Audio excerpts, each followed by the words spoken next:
वगैरे कशा पद्धतीने बंदोबस्त असणार आहे, कशी तयारी आहे?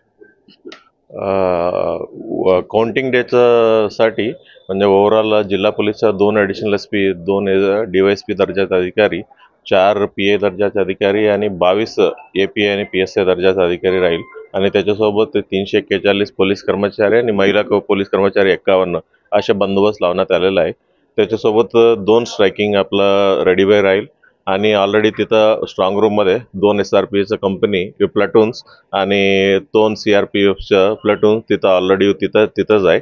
आणि त्या ठिकाणी म्हणजे जे आपलं सर्व्हिस रोडमध्ये पार्किंगच्या फॅसिलिटी जे पब्लिक येणार आहे त्याच्यासाठी करण्यात आलेलं आहे आणि पब्लिक जे कोणी येणार आहे त्यांना उभा राहण्यासाठी तिथं शेड देखील करण्यात आलेला आहे आणि जे पोलिंग एजंट येणार आहे, पोलिंग स्टाफ येणार आहे आणि पत्रकार येणार आहे त्याच्यासाठी एक वेगळं पार्किंगचं नियोजन करण्यात आलेलं आहे. आणि प्रत्येक जे कोणी आतमध्ये जायचं आहे त्यांना प्रत्येकांना ID कार्ड गरज आहे, म्हणजे पोलिंग एजंट असो किंवा पोलिंग स्टाफ असो किंवा पत्रकार असो, जे कोणी आहे सर्वांनी विदाउट प्रॉपर आयडेंटिफिकेशन कोणी आतमध्ये जाणार नाही. खास करून पोलिंग एजंटसाठी ही सूचना आहे की कोणी मोबाईल फोन अलाउ करणार नाही, म्हणजे तुम्ही मोबाईल फोन आणू नये, म्हणजे जरी आणलं बी म्हणजे बाहेरच त्यांना ठेवा लागेल. आणि म्हणजे जिल्हाभरात प्रत्येक पोलीस स्टेशनमध्ये जिथे जिथे संवेदनशील आहे त्या ठिकाणी आपल्याला पेट्रोलिंग आणि जिथं जास्त संवेदनशील आहे तिथं फिक्स्ड पॉईंट देखील आम्ही ठेवण्यात आलेला आहे. जिल्हाभरात ज्याचं गुन्हेगारी प्रवृत्ती आहे अशा 201 लोकांना आम्ही आयडेंटिफाय केलं आणि ती सर्व लोकांना 3 दिवसासाठी जिल्ह्याच्या बाहेर आदेश काढून घेणार आहे 144(2) CRPC प्रमाणे.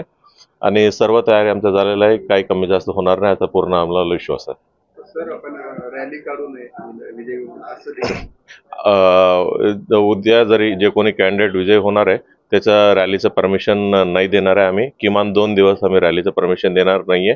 त्याच्यानंतर त्यांनी रितसर परमिशन मागायला पाहिजे. त्याचे जे कोणी योग्य तो अटी शर्ती टाकून त्याचं परमिशन द्यायचं किंवा नाही त्याचं आम्हाला कन्सिडर करण्यात येईल.